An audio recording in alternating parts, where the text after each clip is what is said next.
Վարչապետ, վերջին շրջանում շատ է քննարկվում Հայաստանի կառավարություն եւ եկեղեցի հարաբերությունները եւ մասնավորապես այն թեմաները, որ այսօր հիմնականում քննարկվեցին այդ թվում ազգային ժողովի ամբիոնից եւ հասարակական տարբեր շրջանակներում այս հարցը բնականաբար մեծ քննարկումների առիթ է տվել եւ այս քննարկումների շրջանակներում ամենահաճախ հնչող հարցերից մեկը նա է, թե ինչու է կառավարությունը հենց այս բանին որոշել է հարցերը բարձրացնել, որովհետեւ կա տպավորություն, որ այս խնդիրները մեր հանրության շրջանակներում վաղուցվանից արդեն պարզ էին եւ հանրության լայն շրջանակներում արդեն տեղեկացված էին այն բոլոր խնդիրների մասին, մասնավորապես արատավոր խնդիրների մասին, որոնք կան մեր եկեղեցում։ Ես կխնդրեի այս հարցին անդրադառնալ։ Շնորհակալություն։ Հարցին կպատասխանի Հայաստանի Հանրապետության վարչապետ Նիկոլ Փաշինյանը, համեցեք պարոն վարչապետ։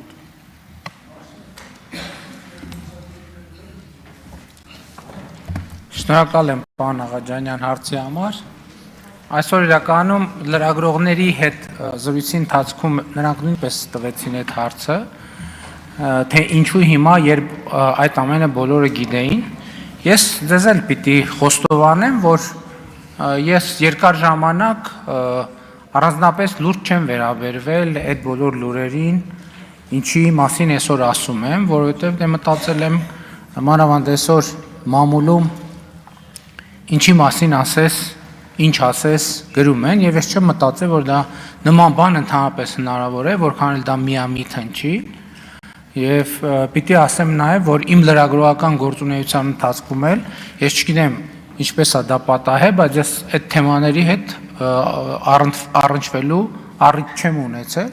բայց ինձ համար մի բան է խոսակցությունը, մի բան է բամբասանքի ժանրին նմանվող ինչ-որ մի բան եւ բոլորովին ուրիշ բան է ապացուցելի փաստը։ Երբ որ իմ առաջ եղել է ապացուցելի փաստ, այսինքն ես արդեն չէի կարող համոզված չլինել այդ լուրերի ճշմարտացիության մեջ, որպես հայ առաքելական եկեղեցու հետևորդ, որպես մարդ, որ ունի հոգևոր կյանք, ինձ համար հարց էր, թե ինչպես պետքա ես վերաբերվեմ այս ամեն ինչին,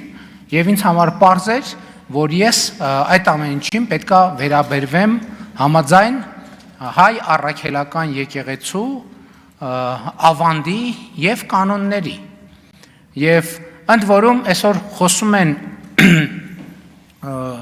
նաեւ ընդդիմության ներկայացուցիչները, ասում են եկել են կուսության հարց են քննարկում։ Հարգելիներս, կուսության հարց չենք քննարկում։ Քննարկում ենք լեգիտիմության հարց։ Լեգիտիմության հարց, որովհետև 356 թվականին տեղի է ունեցել Աշտիշատի ժողովը, որը մեր եկեղեցու համար սահմանել է կուսակրոնության դաս, որը պետք է պահի եկեղեցու ավանդը եւ պետք է ղեկավարի եկեղեցին։ Ընդ որում հիմա կուսակրոն քահանաները իրենք ունեն վերադաս աստիճան ամուսնացյալ քահանաների նկատմամբ։ Հիմա ամուսնացյալ քահանաները ամուսնացած մարդիկ են եւ այսինքն ոչ մի վերապահում նրանց չկա, որովհետեւ իրենք իրենց ուխտը չեն խախտել։ Բայց այստեղ հարցը հետեւյալն է, եթե նրանք մի մասը դե ֆակտո ամուսնացած է եւ այլն եւ կուսակրոնության բերումով ղեկավարում է ամուսնացյալ քահանաներին, բայց ինչի է ղեկավարում։ Ընդհակառակը ամուսնացյալ քահանաները այս համատեքստում եւ հոգեվոր եւ բարոյական առումով շատ ավելի բարձր են, որովհետեւ նրանք իրենց հոգեվոր ուխտը չեն խախտել, քան նրանք, ովքեր իրենց հոգեվոր ուխտը խախտել են։ Ընդ որում ես էլի եմ ասում, ես հիմա ինչ գրում եմ եւ ասում եմ, ես այն երկրորդ գիրքը չբերեցի, ես ամեն ինչը, ինչ նախադասություն ասում եմ, հիմնավորում եմ հայ առաքելական եկեղեցու կանոններով։ Հիմա իմ ձեռքի տակ է, օրինակ, 2020 թվականի հրատարակության Մայրաթոր Սուրբ Էջմիածնի հրատարակության համաբարբար կանոնագիրք հայոց կոչվող կանոնների ժողովածու, որտեղ հստակ սահմանվում է, թե կուսության ուխտի զանցառման պարագայում ինչա տեղի ունենում։ Չէ, բանում կոչվում է կուսության ուխտ, այդ ամեն ինչ իրար հետ կոչվում է կուսակրոնություն։ Կուսության ուխտ։ Տենց է կոչվում։ Եվ հստակ սահմանված է, թե ինչա տեղի ունենում։ Ես դες ընդ որում այն մյուս հայոց կանոնագրքում տասնյակ հոդվածներ կան, ես մի օրինակ վերեմ։ Ուրեմն կանոնագրքի կանոն անկյուրիա կոչվող ի կանոնը ասում է հետևյալը. նրանց մասին, որոնք չափահաս են դառնում եւ խոստանում են կուսությունը պահել եւ դրժում են խոստումը հոգեվորականների մասինը, շնություն անելով, այլևս կույս չեն կարող համարվել, այսինքն կույս չեն կարող համարվել, կուսակրոն չեն կարող համարվել, եպիսկոպոս չեն կարող համարվել, աբեղա չեն կարող համարվել, վարդապետ չեն կարող համարվել, կաթողիկոս չեն կարող համարվել, որովհետև այդ բոլոր պաշտոնների համար պարտադիր է կուսության կամ կուսակրոնության ուխտը։ Այլևս կույս չեն կարող համարվել, այլ նրանց նման կլինեն, որոնք երկու կին ունեն։ Եվ նրանց համար սանվանվելու է 2 տարի ապաշխարություն եկեղեցուց դուրս, այսինքն նրանք պետք է դուրս մղվեն եկեղեցուց, եւ մտնելով եկեղեցի 1 տարի ապաշխարողների հետ լինեն, տեսնել ապաշխարության ջերմությունը եւ հաղորդ լինել օրենքներին, բայց քահանայության օծմանը չպետք է մերձենան, այսինքն քահանայական գործունեությունը արգելված է նրանց իրականացնել, ինչպես այն կույսերը, որ մերձենում էին ոմանց որպես քույրեր, սա արդեն իգական սեռի կուսակրոնների մասին ասում, այդպիսիներին պետք է արգելենք, որ այլևս նման բան չլինի։ Այս կանոնը, որը հայ առաքելական եկեղեցու արդարադատության նախարարությունում գրանցված կանոնադրությամբ ունի իրավական, պարտադիր իրավական ուժ հոգևոր պաշտոնյաների համար, տեսեք ես 5-4 դարի գիրք չեմ բերել, 2020 թվականի Մայրաթոր Սուրբ Էջմիածնի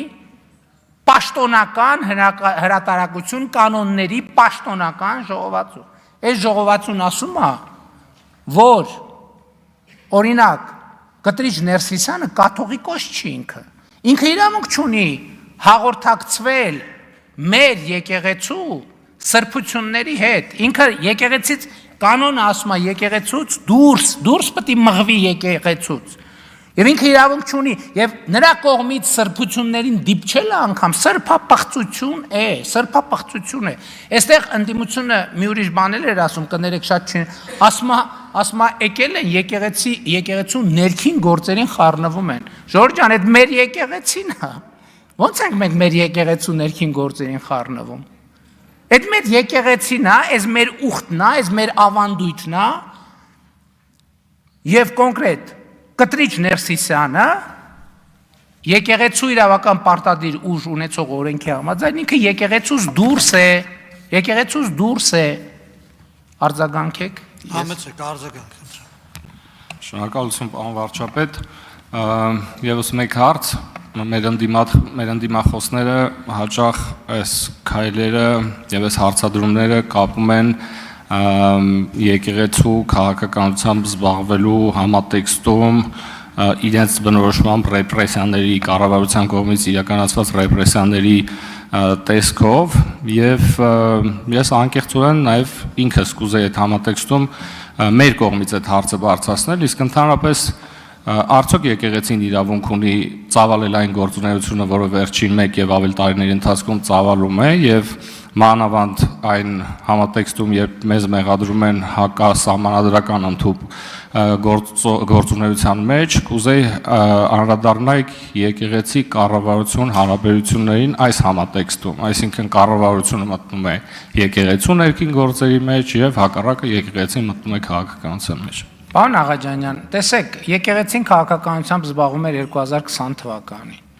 Եկեղեցին քաղաքականությամբ զբաղվում էր 21 թվականին, եկեղեցին քաղաքականությամբ զբաղվում էր 2022 թվականին, եկեղեցին քաղաքականությամբ զբաղվում էր 2023 թվականին, եկեղեցին քաղաքականությամբ զբաղվում էր 2024 թվականին։ Այդ հարցերի մասին ես խոսել եմ, չեմ խոսել։ Ինչու եմ հիմա խոսում, որովհետև հիմա ես առերեսված եմ փաստի հետ, որպես հայ առաքելական եկեղեցու հետևորդ, եւ այո, նաեւ որպես վարչապետ, որովհետեւ չեմ կարող կիսել այդ երկու իմ բնությունները,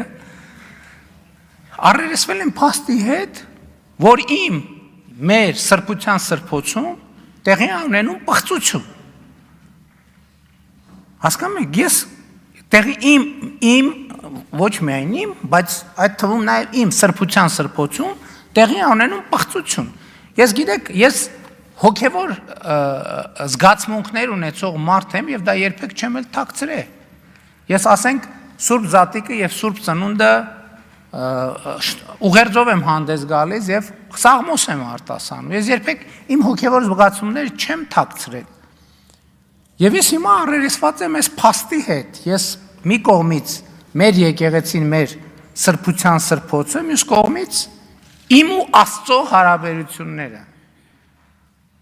Չեմ կարող այս փաստը ուղղակի նայեմ, ասեմ, վայ, դիտորդ եմ ես չեմ կարող դիտորդ լինել, որովհետև մեր, այդ թվում նաև իմ սրբության սրբոցը գտնվում է պղծություն իրականացնող կուսակրոնության ուխտագիրը խախտած, ընդ որում կուսակրոն քահանաները բոլորը առանց բացառության, երբ որ կուսակրոնություն են ընդունում, իրանք մայրաթոռի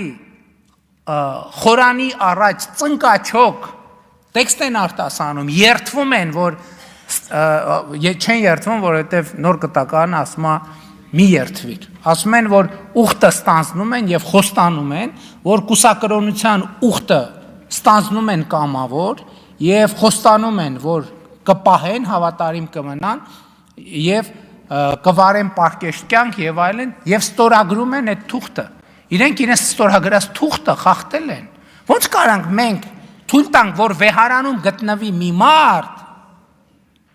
որը արհամարել է մայրաթոռ Սուրբ Էջմիածնի խորանի առաջ ծնկաչոք իր ստանձնած ուխտը, ոնց կարանք մենք դա հանդուրժենք։ Եվ ոչ միայն նա, ես համաձայն չեմ հանդուրժել դա։ Եվ բոլոր եմ փորձը, թե սա ընդեմ սա հանուն եկեղեցու է, որովհետև մայրաթոռ Սուրբ Էջմիածինը պետք է ուխտադրուժ երթմնազանց պղծաբարո ներկայությունից ազատվի։ Շնորհակալ եմ, կներեք, որ երկարացրի։